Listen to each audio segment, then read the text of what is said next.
हमारे चैनल से जुड़ने के लिए YouTube पर लिम्रा एजेंसी सब्सक्राइब करें।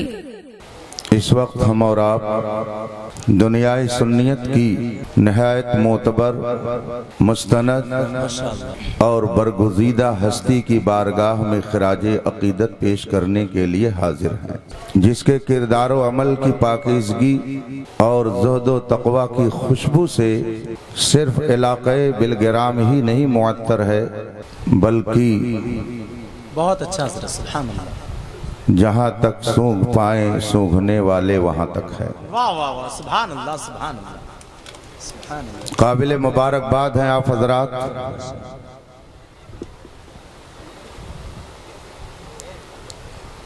कि इस वक्त आप उस सरजमीन पर हैं जिसकी फजीलत और जिसकी कद्र मंजिलत का गुण सूफिया ने भी गाया, उलमा ने भी सुनाया, बल्कि मुहद्दिसीन और मुफक्किरीन और मुफस्सिरीन ने भी जिसकी अजमत का लोहा माना है। जी माशाअल्लाह। बिलगिराम उस हस्ती के आने से पहले सिर्फ बिलगिराम था, लेकिन उस जात के कदम नाज ने इसे शरीफ बना दिया। सुभान अल्लाह सुभान अल्लाह सुभान अल्लाह माशाअल्लाह। इसकी शराफत और इसकी पाकीज़गी की नगमा सराई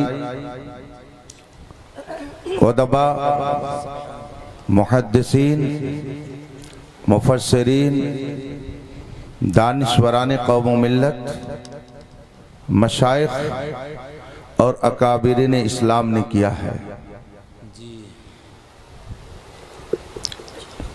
इसी सरजमीन से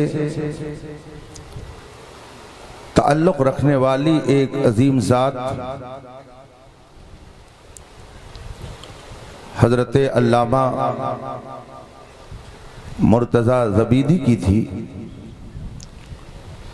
जिन्होंने अरबी ज़बान में कई हजार अशआर लिखकर अजमी होने के बावजूद अरबियों पर अपनी अदबियत का सिक्का चलाया। ये इल्म फज़ल की सरजमीन है, यहाँ इल्म भी है, यहाँ तसव्वुफ भी है, बेशक सुभान अल्लाह। यहाँ इल्म ज़ाहिर भी है और इल्म बातिन भी है। अभी आपने अशार में सबे सनाबिल शरीफ का जिक्र सुना, इससे पहले आपने न जाने कितनी बार सुना होगा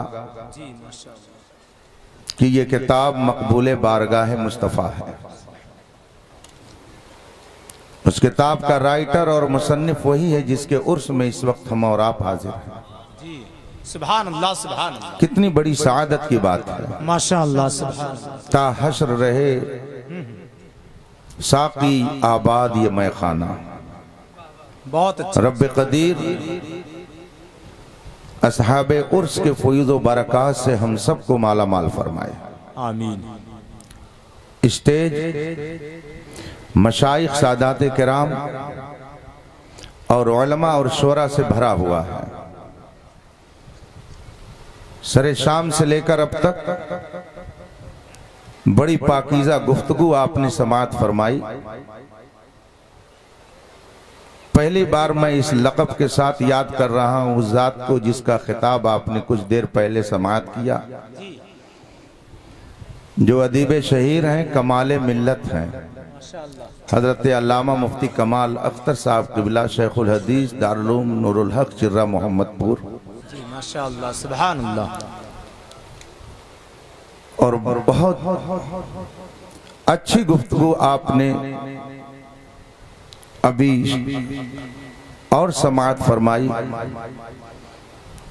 कि इस मैखाने से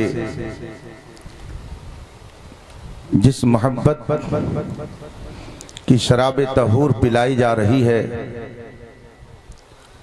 उसमें बदमस्ती नहीं है, उसमें दीवानगी नहीं है, बल्कि उसमें होशमंदी और फरजानगी है। बहुत अच्छा, सुभान अल्लाह, सुभान अल्लाह। दुनिया के मैखानों में पीकर लोग बहकते हैं जी, दुनिया के मैखानों में पीकर लोग बहकते हैं, होश में लोग जहां रहते हैं पीर का वो मैखाना है।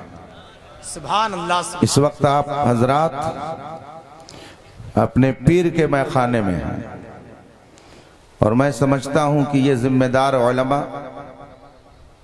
मसीहुल उलमा हजरत मुफ्ती मसीहुद्दीन साहब और जितने हजरात यहाँ पे तशरीफ लाए, इनमें से कुछ हजरात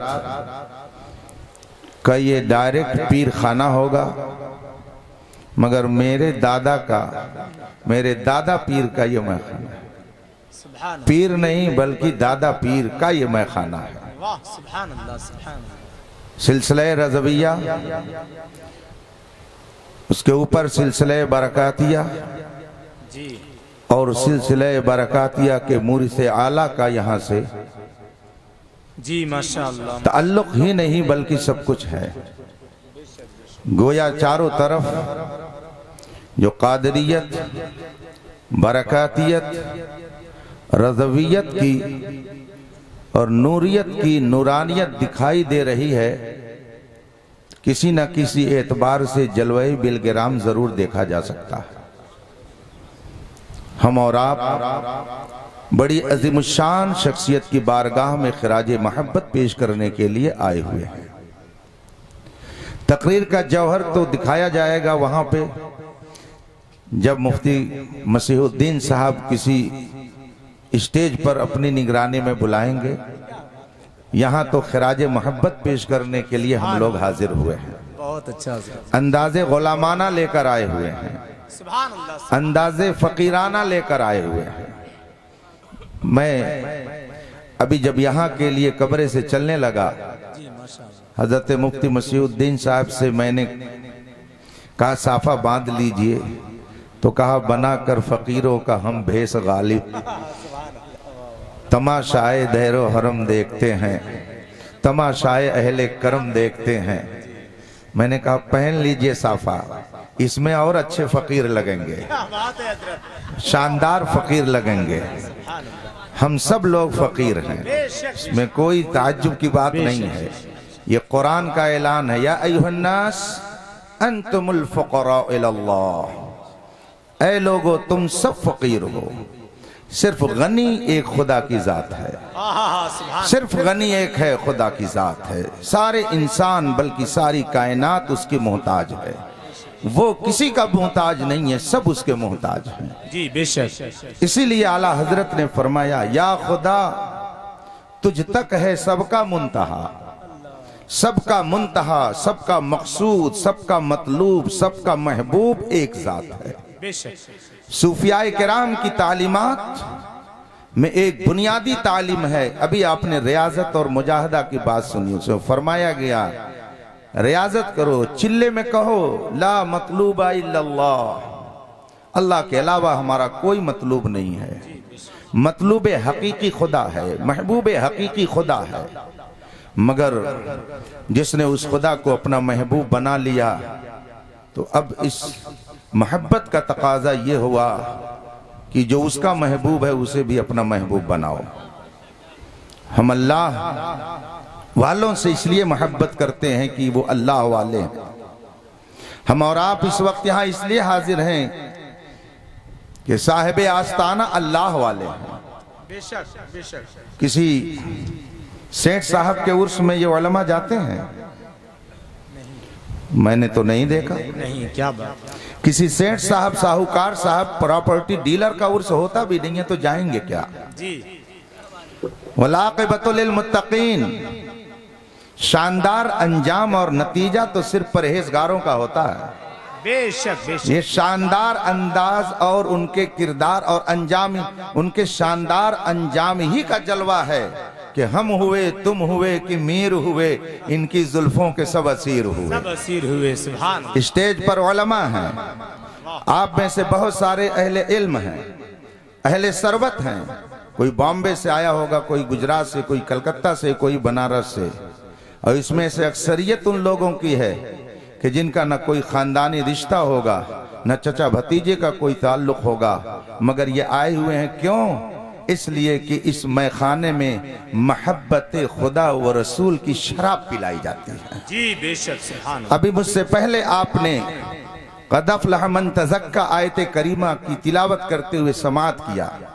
मेरे जहन में भी वही बात आई, तो मैंने सोचा कि मैं भी हुसूल बरकत के लिए वही आयत तिलावत करूं जिसके बरक़ात से बिलगिराम जन्नत निशान बन गया है। सुभान अल्लाह। आइए दरूद पाक पढ़ें, दो चंद मिनट में आपके दरमियान और रहूंगा। अल्लाहुम्मा सल्लि अला सय्यदना व मौलाना मुहम्मद मअदिल जूद वल करम व आलिहिल किराम अजमईन। आयत करीमा मैंने पढ़ी। अल्लाह रब्बुल इज्जत इरशाद फरमाता है, क़द अफ़लह मन ज़क्काहा व क़द ख़ाब मन दस्साहा। जिसने अपने नफ्स को पाक किया वो कामयाब हो गया, और जिसने उसे गंदा किया वो नाकाम हो गया। ये कुरान करीम की आयत करीमा है। इसी हवाले से मैं थोड़ी देर आपके दरमियान गुफ्तगू की जसारत करूंगा। स्टेज अरबाब इल्म से भरा हुआ है, आप सब भी पढ़े लिखे लोग ही लग रहे हैं। मशाइख किराम की दुआओं के सहारे मैं आपके दरमियान ये बात बड़ी जिम्मेदारी से पहुंचा रहा हूं कि इस कायनात में रब्बे कायनात ने जिन मखलूक़ात को पैदा फरमाया, सबको एक दर्जे का और एक जैसा नहीं रखा, और सबको एक तरह की खूबियां नहीं अता फरमाई। एक अजीम मखलूक है जिसे फरिश्ता कहा जाता है। जी। अल्लाह तबारका व तआला ने फरिश्तों को अक्ल बख्शी। अल्लाह तबारका व तआला ने उन्हें अक्ल दी, मगर उन्हें नफ्स नहीं बख्शा। उनके पास नफ्स नहीं है, सिर्फ अक्ल है। अल्लाह तबारक व तआला ने उन्हें अक्ल बख्शी, नफ्स नहीं बख्शा। तो ये उसका निजाम है कि अल्लाह ने फरिश्तों को गुनाहों से पाक रखा, उन्हें सिर्फ अक्ल बख्शी, उनके पास नफ्स नहीं, तो उनसे कोई खता नहीं। एक मखलूक है जानवर, चौपाया, अल्लाह तबारक व तआला ने उसे नफ्स बख्शा, लेकिन उसे अक्ल नहीं दी। उधर अक्ल है, नफ्स नहीं, तो उनसे कोई खता नहीं, और इधर नफ्स है, अक्ल नहीं, तो इनके किसी काम पर मुआखजा नहीं, जी। कोई मुहासबा नहीं। बहुत अच्छा। जानवरों के बारे में कभी आपने नहीं सुना होगा कि किसी दारुल इफ्ता से यह फतवा गया हो कि फला जानवर ने अगर फला का खेत चर लिया है तो उस पर तौबा लाजिम है, माफी मांगना जरूरी है। किसी जानवर के बारे में आपने नहीं सुना होगा। हाँ, हो सकता है गूगल की इस दुनिया में जिस तरह से वर्षापी मुफ्ती, वर्षापी मुफक्किर, वर्षापी मुफस्सिर, न जाने क्या क्या पैदा हो रहे हैं। मुमकिन है कि कोई वर्षापी मुफ्ती ऐसा फतवा लिख दिया हो, लेकिन मेरी नज़र में अब तक ऐसा फतवा नहीं गुजरा कि किसी ने सवाल किया हो कि फला जानवर ने, बैल ने फला के खेत में चर लिया, उस जानवर के लिए क्या हुक्म है? तो मुफ्ती साहब ने जवाब में लिखा हो कि उस पर तौबा लाजिम है, और जो खाया है वो वापस करे, और जिसका खाया है बगैर इजाजत उससे माफी मांगे। आज तक कोई फतवा देने वाला ऐसा नहीं। उधर अक्ल है, नफ्स नहीं, तो उनसे खता नहीं। इधर सिर्फ नफ्स है, अक्ल नहीं, तो इनके किसी काम पर मुआखजा नहीं, मुहासबा नहीं। इससे यह बात मालूम हुई कि जानवर कुछ भी करे उससे कोई पूछगछ नहीं होगी। अब अगर इंसान भी ये समझ ले कि मैं कुछ भी करूं मुझसे पूछगछ नहीं होगी, अगर वो ये समझ ले मैं कहीं मुंह मारूं मुझसे कोई मुतालबा नहीं कर सकता है, जिस तरह से जानवर किसी के दरवाजे पर गेहूं रखा हो जाके मुंह मार दे, अगर इंसान भी सोचे चाहे जिसका हो खा लिया जाए, चाहे जिसका हो चर लिया जाए, चाहे जिसका माल हो मार लिया जाए, तो फिर मैं ये समझता हूं कि उसको इंसानों की सब से निकल करके जानवरों की सब में क्या रहना बात चाहिए। है हजरत, बहुत अच्छा भाई, वाह वाह। अल्लाह तबारक व तआला ने फरिश्तों को अक्ल दी, उन्हें नफ्स नहीं दिया तो उनसे कोई खता नहीं। जानवरों को अल्लाह ने नफ्स दिया, इन्हें अक्ल नहीं दी तो इनकी किसी काम पर कोई मुआखजा नहीं। लेकिन हजरत इंसान को दोनों चीजें बख्शी हैं। इंसान को अल्लाह ने अक्ल भी दी है, इसे नफ्स भी दिया है। और अक्ल जाहिर सी बात है कुछ और चाहेगी, नफ्स कुछ और चाहेगा। अक्ल चाहेगी कि रब की बारगाह में अपनी पेशानी को झुकाया जाए, सुबह सूरज निकलने से पहले उसकी बंदगी करके अपनी बंदगी का इजहार किया जाए। मगर नफ्स चाहेगा थोड़ी देर सो लो, थोड़ी देर और सो लो। नफ्स कुछ और चाहेगा, अक्ल कुछ और चाहेगी। इंसान को अल्लाह ने दोनों चीजें दी हैं, इसके पास अक्ल भी है, इसके पास नफ्स भी है। इसका मतलब यह है कि इससे खता हो सकती है नफ्स की बुनियाद पर, मगर अपनी खता पर यह बेफिक्र नहीं होगा अक्ल की बुनियाद पर। अक्ल है तो वो गौर करेगा कि मुझसे खता हुई है, मुझे तौबा करनी चाहिए। इसीलिए जब हजरत सैयदना मौलाए कायनात शेर खुदा रज़ी अल्लाह ताला अन्हु से किसी ने पूछा था कि हुजूर आप ये बताएं जरूरी क्या चीज है और ज्यादा जरूरी क्या है। मौलाए कायनात अमीरुल मोमिनीन रज़ी अल्लाह ताला अन्हु ने इरशाद फरमाया था कि अगर गुनाह हो जाए तो तौबा करना जरूरी है, तौबा करना जरूरी है। गुनाह सरजद हो जाए तौबा कर लो, तौबा करना जरूरी है। मगर फरमाते हैं तुमने क्या पूछा, जरूरी क्या है, ज्यादा जरूरी क्या है। गुनाहों पर तौबा करना ये जरूरी है, मगर गुनाह न करना ये ज्यादा जरूरी है, वाह वाह वाह, ये ज्यादा जरूरी है। इंसान अक्ल और नफ्स दोनों सिफतों का हामिल है और अक्ल और नफ्स में टकराव होता है। अक्ल कुछ और चाहेगी, नफ्स कुछ और चाहेगा। अभी साहिब सज्जादा हजरत सुहेल मिल्लत दावत बरकातुल आलिया ने ऐलान किया कि अगर कहीं वीडियो बन रहा हो तो उसको बंद कर दिया जाए। ये अक्ल का तकाजा था, मगर उनका नफ्स क्या कह रहा था, नहीं इसको चलाया जाए, इसको चलना चाहिए। तो नफ्स कुछ और कहता है और अक्ल कुछ और कहती है। और जब दोनों में टकराव होता है तो आप भी ये जानते हैं अगर दो चीजों में टकराव हुआ, दो इंसानों में टकराव हुआ तो दोनों तन्हा नहीं रह सकते हैं। कुछ इधर से हिमायत वाले पैदा होंगे, कुछ उधर से हिमायत वाले पैदा होंगे। आप जिस किसी को देख लीजिए, स्टेज पर अगर दो मुफ्ती हैं और दो मुफ्ती में किसी मसले के अंदर इख्तिलाफ हुआ तो ऐसा हो नहीं सकता है कि एक आदमी तन्हा पड़ जाए, कुछ इधर रहेंगे कुछ उधर रहेंगे। आज आप देख रहे हैं जितने मसाइल पैदा होते हैं, कोई शक पैदा कर देता है और फिर उसका सहारा लेने के लिए कुछ लोग उसके साथ हो जाते हैं और कहते हैं फला आलिम ने तो ऐसा कहा है, फला मुफ्ती साहब ने तो ऐसा कहा है। जब अक्ल और नफ्स में टकराव होता है तो अक्ल की हिमायत के लिए भी कुछ और नफ्स की हिमायत के लिए भी कुछ होते हैं जो एक दूसरे से टकराने का काम करते हैं। अल्लाह तबारक व तआला का ये निजाम है, उसकी हिकमत है, उसकी मसलहत है। उसने इंसान को पैदा किया और फिर इसे नफ्स भी बख्शा, इसे अक्ल भी बख्शी।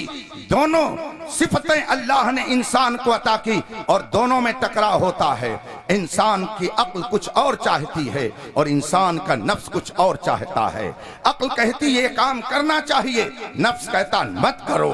नफ्स कहता है ये काम होना चाहिए, अक्ल कहती ये काम न करो। अगर वक्त होता तो मैं आपके सामने मिसालों से, दलीलों से समझाता कि अक्ल क्या कहती है और उसके मुकाबिल में नफ्स क्या कहता है, मगर बस दो चंद मिनट आपका लूंगा कि जब दो चीजों में टकराव होता है तो अब हर एक की हिमायत के लिए कुछ न कुछ लोग मैदान में आ जाते हैं। इसी तरीके से अल्लाह तबारक व तआला ने इंसान को अक्ल बख्शी और इसे नफ्स भी बख्शा, तो अक्ल की हिमायत के लिए भी अल्लाह ने कुछ अशिया पैदा फरमाई और नफ्स की हिमायत के लिए भी कुछ चीजें इस कायनात में वजूद पजीर हुई। अक्ल की हिमायत के लिए अल्लाह ने जिन अशिया को पैदा किया वो अलग हैं और नफ्स की हिमायत के लिए अल्लाह ने जिनको पैदा किया वो अलग हैं। सबको अल्लाह ने पैदा किया, तो अब वो क्या चीज है जो नफ्स की हिमायत के लिए पैदा की गई, और वो क्या चीज है जो अक्ल की हिमायत के लिए पैदा की गई। याद रखिएगा, अगर आदमी अपनी अक्ल के बलबूते शरीयत के हर मसले को समझने की कोशिश करे तो वो नाकाम हो जाएगा, वो जमीन पर धड़ाम से गिर जाएगा।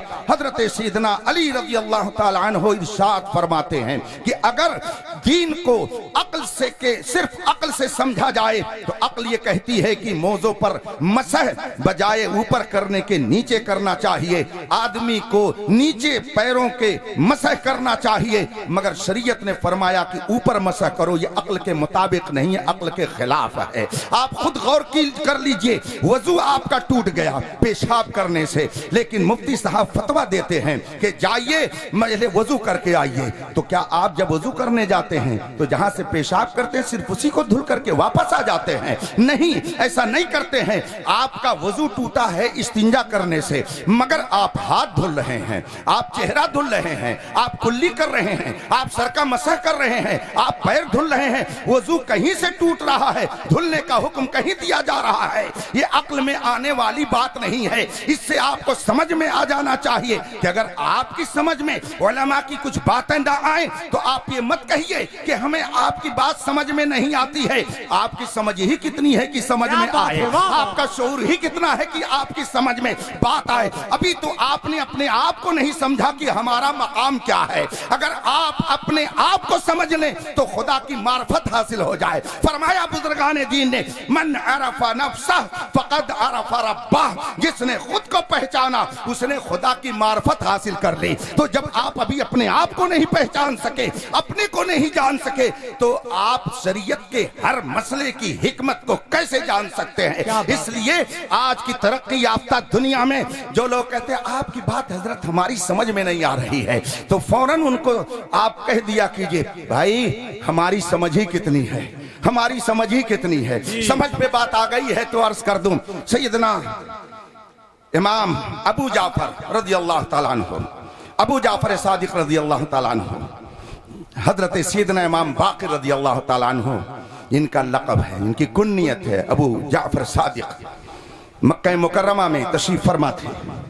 हजरत सैयदना इमाम आज़म रज़ी अल्लाह ताला अन्हु कूफा से हज करने के लिए तशरीफ ले गए, और जब आपको पता चला कि सैयदना इमाम बाक़िर रज़ी अल्लाह ताला अन्हु तशरीफ फरमा है मक्का मुकर्रमा के अंदर, इमाम आज़म अबू हनीफा रज़ी अल्लाह ताला अन्हु उनकी खिदमत में पहुंचे, सलाम पेश किया, पूछा कौन? कहा मैं कूफा से आया हूं, मुझे अबू हनीफा कहते हैं। जो ही हजरत सैयदना इमाम बाक़िर ने सुना कि ये कूफा से आने वाले अबू हनीफा हैं, फौरन आपने फरमाया तुम ही हो जो मेरे नाना जान की शरीयत को अपनी अक्ल के बलबूते बिगाड़ते हो, और शरीयत मेरे नाना जान की शरीयत और हदीस के मुकाबिल में अपनी अक्ल की बात करते हो, तुम ही हो अबू हनीफा? इमाम आज़म ने अदब से अर्ज की, जी हुजूर मैं ही अबू हनीफा हूँ, मैं ही कूफा से आया हूँ, मगर हुजूर ये किसने आपसे अर्ज कर दिया कि मैं आपके नाना जान की हदीस को छोड़कर अपनी अक्ल के मुताबिक फैसला करता हूँ? सैयदना इमाम बाक़िर रज़ी अल्लाह ताला अन्हु ने जब ये बात कही कि तुम ही हो कि शरीयत और मेरे नाना जान की हदीसों को छोड़कर अपनी अक्ल के मुताबिक फैसला करते हो, इमाम आज़म ने फरमाया हुजूर तशरीफ रखें, मैं कुछ बातें अर्ज करना चाहता हूँ। हजरत सैयदना इमाम बाक़िर जलवा फरमा है, इमाम आज़म अबू हनीफा तशरीफ फरमा हुए, अर्ज की हुजूर अगर कुछ इजाजत दें तो मैं अर्ज करूं। सैयदना इमाम बाक़िर ने फरमाया ठीक है,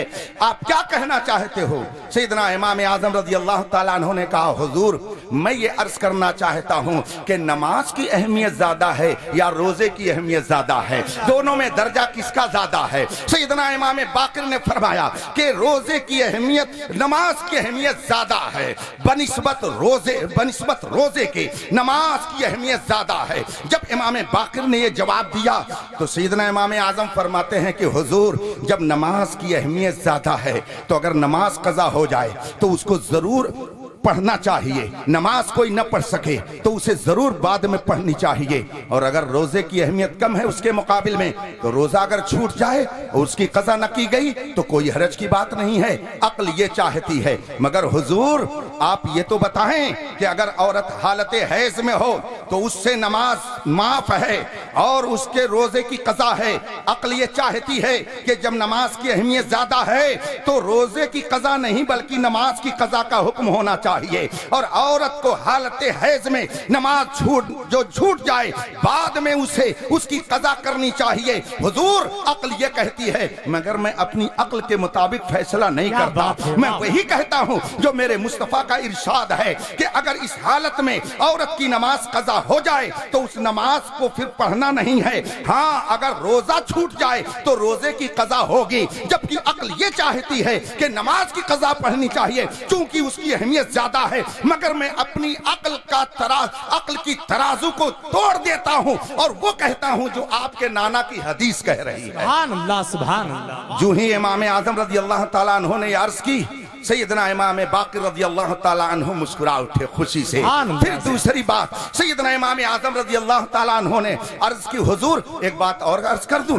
कहा क्या कहना चाहते हो? कहा हुजूर ये बताएं कि पेशाब ज्यादा नजिस है या मनी ज्यादा नजिस है? मादे तौलीद के अंदर निजासत ज्यादा है या पेशाब के अंदर ज्यादा निजासत पाई जाती है? सैयदना इमाम बाक़िर ने फरमाया कि पेशाब के अंदर निजासत ज्यादा है, इसलिए कि मनी के सिलसिले में हमारे बाज़ उलमा ने पाकी और नापाकी के ताल्लुक से इख्तिलाफ किया है, मगर पेशाब की निजासत में किसी का इख्तिलाफ नहीं है। इसलिए पेशाब की निजासत ज्यादा है बनिस्बत मादे तौलीद की निजासत के। अब इमाम आजम अर्ज करते, हुजूर जब पेशाब की निजासत ज्यादा है, उसके अंदर गंदगी ज्यादा है, तो पेशाब निकलने से गुस्ल होना चाहिए और मादे तौलीद के निकलने से सिर्फ वजू कर लेना चाहिए। ये अक्ल कहती है। मैं मगर अक्ल के मुताबिक फैसला नहीं करता क्योंकि आपके नाना जान का इरशाद है कि पेशाब के निकलने से तहारत होगी खत्म, लेकिन सिर्फ वजू कर लेने से तुम्हारा काम चल जाएगा। तो मैं वही कहता हूँ जो आपके नाना जान का इरशाद है। भला बताइए मैं अपनी अक्ल के मुताबिक कहाँ फैसला करता हूँ? अगर अक्ल के मुताबिक फैसला करता तो मैं कहता कि मादे तौलीद के निकलने से सिर्फ वजू होना चाहिए और पेशाब करने से गुस्ल वाजिब होना चाहिए। मगर मैं अक्ल के मुताबिक फैसला नहीं करता, जो आपके नाना जान की हदीस है उस पर अमल करता। सुभान अल्लाह, सुभान अल्लाह, जिंदाबाद जिंदाबाद। वाह वाह। जब दो सवाल दो जवाब हो गया, इमाम आजम ने फरमाया बस हुजूर एक बात और, एक बात और। कहा वो क्या? कहा हुजूर ये बताइए मर्द ज्यादा कमजोर है कि औरत? मर्द ज्यादा कमजोर है या हो सकता है आज के जमाने में मर्द औरतों से ज्यादा कमजोर हो गए हों, इसीलिए कुछ लोग निकाह के करीब भी नहीं जाते। निकाह करना तो दूर की बात है, निकाह के करीब भी नहीं जाते।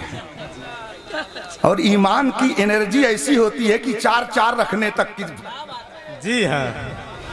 अब अगर किसी को एक रखने की ताकत ना हो तो उसे आ जाना चाहिए मैं खाने में, उसे पहुंच जाना चाहिए शिफा खाने में, उसे पहुंच जाना चाहिए किसी हकीम रूहानी के पास। कहीं और ना जा सके तो अपने हल्के में बिलगिराम आ जाए, जी जी, यहीं से उसको मिल जाएगी दवा। अब अगर कोई शख्स एक भी निकाह नहीं कर पाता तो ये उसकी अपनी मजबूरी होगी। इस्लाम की वो एनर्जी है कि चार चार तक रखने की इसके अंदर ताकत आ जाती है। बहरहाल सैयदना इमाम आज़म रज़ी अल्लाह ताला अन्हु ने अर्ज की, हुजूर मर्द ज्यादा कमजोर है या औरत?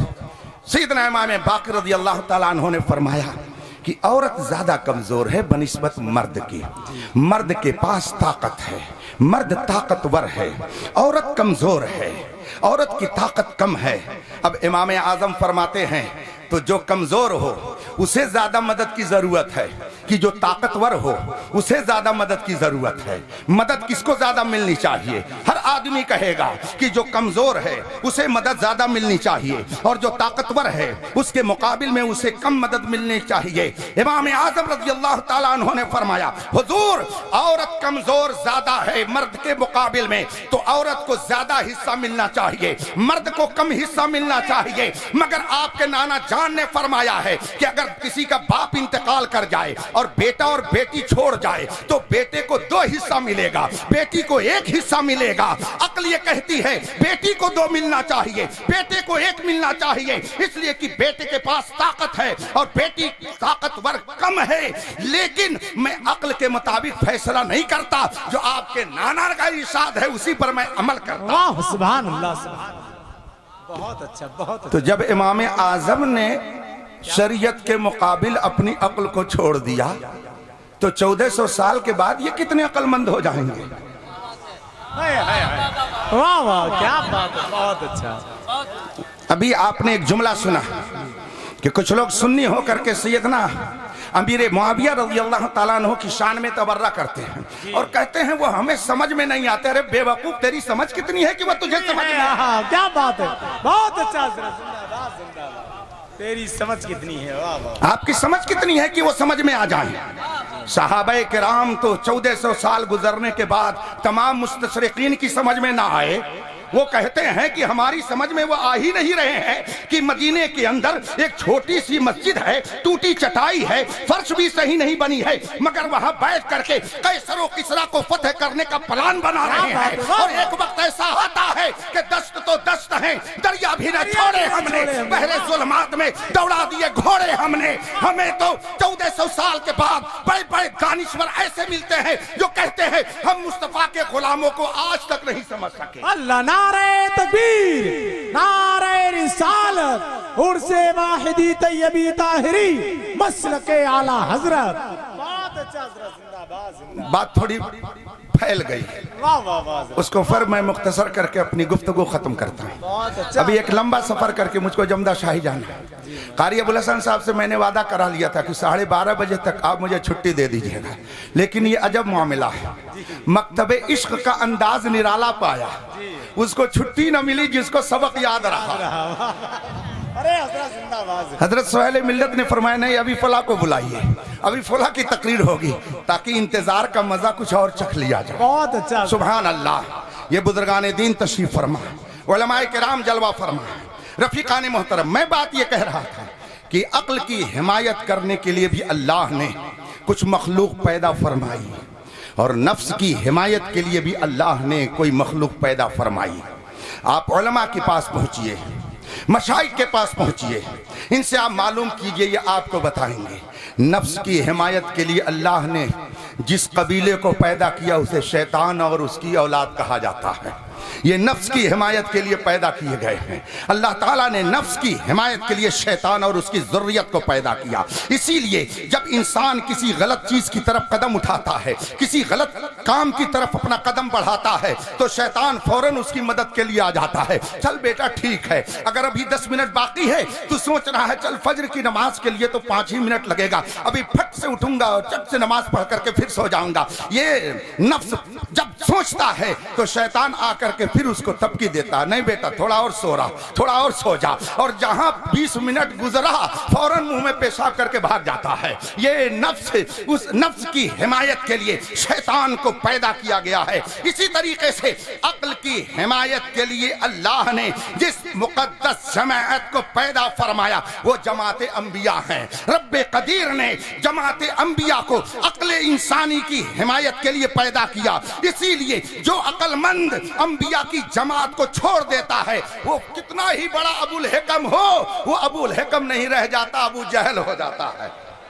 जी बेशक। और फिर अंबिया किराम के बाद चूंकि हमारे नबी पर सिलसिले नबूवत खत्म हो गया, इसलिए रब्बे कदीर ने नबी के मुत्तबईन की जमात को पैदा किया जो अक्ल इंसानी की हिमायत में लगी रहती है।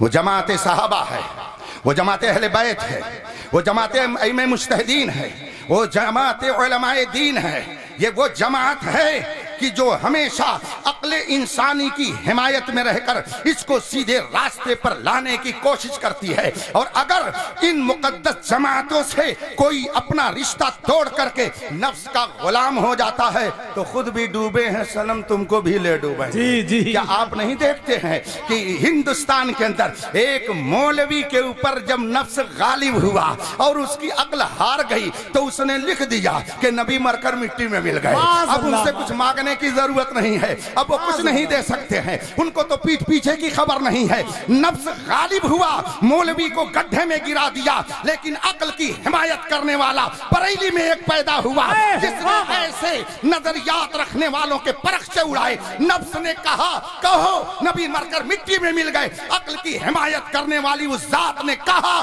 तू जिंदा है वल्लाह, तू जिंदा है वल्लाह।